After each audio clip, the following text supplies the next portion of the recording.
So I just got back from watching Markiplier's first movie, Iron Lung, and I thought it was really good, but I was extremely confused about the ending, more specifically the last 20 to 30 minutes or so.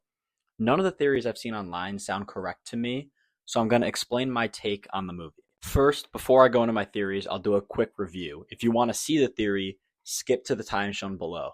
Okay, so for the review, like I said, I really like the movie. It's an incredibly slow burn, especially in the first half, but for someone who never played or even heard of the game before this movie, I wasn't really bored because it was all new to me. I think the special effects were good, there was a lot of fake blood, and the submarine set was very well done. For Markiplier himself, I think his writing and directing was solid, but his acting was really impressive. He gets better at playing this character the more it goes on, but he really sells the character well. For his directing, like I said, it's solid. There's a lot of good shots, but I feel like they tried too hard to make every single shot unique and it didn't work the best. But the second half of the movie was incredible, genuinely scary, intriguing as you find out more, and just overall extremely well done. I would give it a solid 8 out of 10. So now for my theories. Spoiler alert starting now.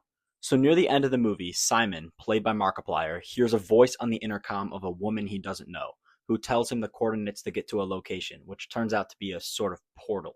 Once he reaches this portal, his ship gets sliced in half, and Simon wakes up in a pool of blood with red storm clouds and lightning above him and a giant eyeball in front of him. He then wakes up, back in his submarine, again able to hear the voice of the person that sent him down there. She tells him to go back to the submarine wreckage he found and get the data so that people have a chance at survival. Blood from the sea around him starts pouring into his ship, and the blood becomes alive, taking over Simon and transforming him into a Vecna-like monster. During this time, the sea monster starts telepathically talking to him before trying to eat his ship, which explodes, killing the monster and Simon. So what actually happens here?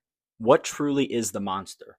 Well, earlier in the movie, he sees a Vecna-like creature in his ship that just turns out to be his imagination, that ultimately leads him to some important information that helps him in his mission. I believe that the gigantic sea creature is actually God, and God is trying to kill Simon to make him atone for his sins of the past. The reason for the disappearance of all known planets is divine intervention.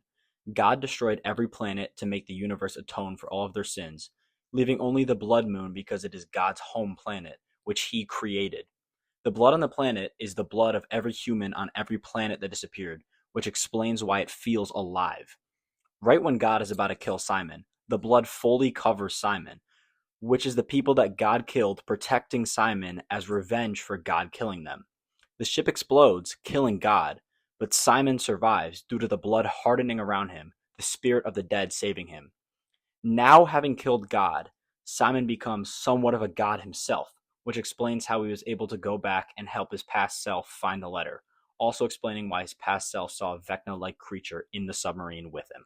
While this theory may be pretty far out, this is what I derived from the movie. If you watched it, let me know what you think happened because I would love to know more.